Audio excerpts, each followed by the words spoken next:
cerita Imam Syafi'i, yang mana mazhab daripada Imam Syafi'i diambil oleh kita, yaitu Sunnah wal Jamaah. Perlu kita tahu, Imam Syafi'i itu dilahirkan di kota Gaza pada tahun 150 Hijriah. Nah, pada usia 2 tahun, beliau dibawa ke Mekah dan beliau menghabiskan usia kanak-kanaknya di sana sampai beliau berangkat ke Madinah untuk belajar bersama Imam Malik. Kalian tahu tidak? Kalau sungguhnya Imam Syafi'i, beliau sudah bisa menjadi penghafal Al-Quran pada usia beliau 7 tahun. Dan juga pada umur beliau 10 tahun, beliau sudah menjadi penghafal kitab yang bernama Muwatta karya Imam Malik. Pertama sekali beliau belajar ilmu fiqh di kota Mekah dengan Imam Muslim yang Khalid Az-Zanzi. Sedangkan pada usia 15 tahun beliau diizinkan untuk menjadi fatwa hukum. Wow, perfect sekali kan Imam Syafi'i. Usia 15 tahun beliau sudah diizinkan untuk menjadi fatwa hukum. Nah, keadaan ekonomi beliau itu sangat melarat dan ekonominya sangat sempit. Beliau tumbuh dalam keadaan yatim bersama bundanya. Kalian tahu terdapat beberapa fakta tentang Imam Syafi'i. Pertama, Imam Syafi'i membagi malam menjadi 3. Pertama untuk belajar, kedua untuk salat, dan terakhir untuk beristirahat. Begitu disiplinnya Imam Syafi'i sehingga dia tidak mau mencampurkan urusan belajar dengan salat dan urusan salat dengan istirahat, karena masing-masing daripada mereka mempunyai tempat-tempat tersendiri.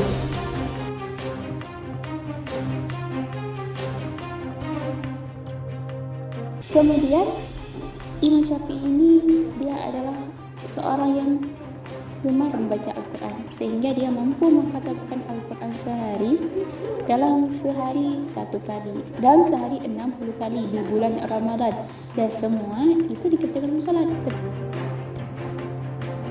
Muridnya Ar-Rabi' bin Sulaiman pernah menyebutkan bahwa Imam Syafi'i biasa mengkhatam Al-Quran di bulan Ramadan sebanyak 60 kali.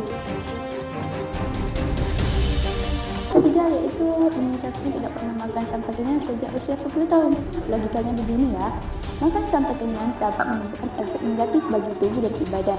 Di antaranya, memberatkan badan untuk melakukan kebaikan, mengeraskan hati, menghilangkan kecerdasan, penyebab sering tidur, dan membuat stamina untuk beribadah menjadi kurang.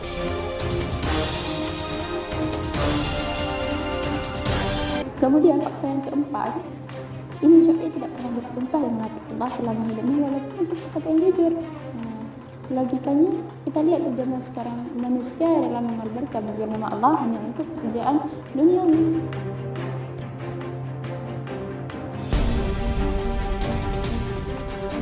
Yang kelima, Imam Syafi'i tidak menjawab pertanyaan sampai mengetahui yang baik antara menjawab atau diam.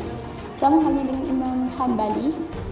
Imam Hambali pernah ditanyai suatu pertanyaan, namun beliau tidak langsung menjawab. Beliau meminta tempoh waktu selama 2 bulan. Nah, kami bagi Imam Hambal, Imam Syafi'i tidak akan menjawab pertanyaan sampai mengetahui yang baik antara menjawab atau diam.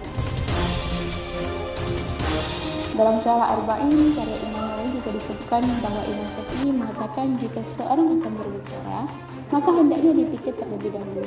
Jika ia merasa bahwa perkataan ataupun jawaban yang diberikan tersebut tidak merugikan, maka ucapkanlah. Namun, jika perkataan tersebut mengandung mudarat tertentu atau bahkan dalam keraguan, maka hendaknya ditahan saja atau tidak perlu dikatakan.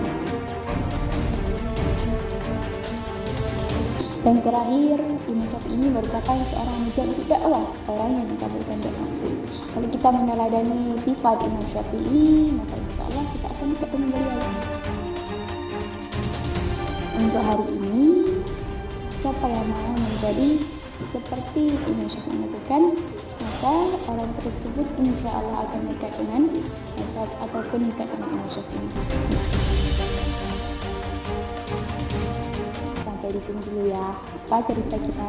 InsyaAllah kalau kita punya waktu akan berjumpa kembali. Kita akan melanjutkan cerita-cerita tentang imam-imam lainnya, sehingga kita akan membawa dampak positif bagi diri kita sendiri terutama, dan juga berdampak positif bagi orang lain. Sekian, terima kasih. Wabillahi taufiq wal hidayah.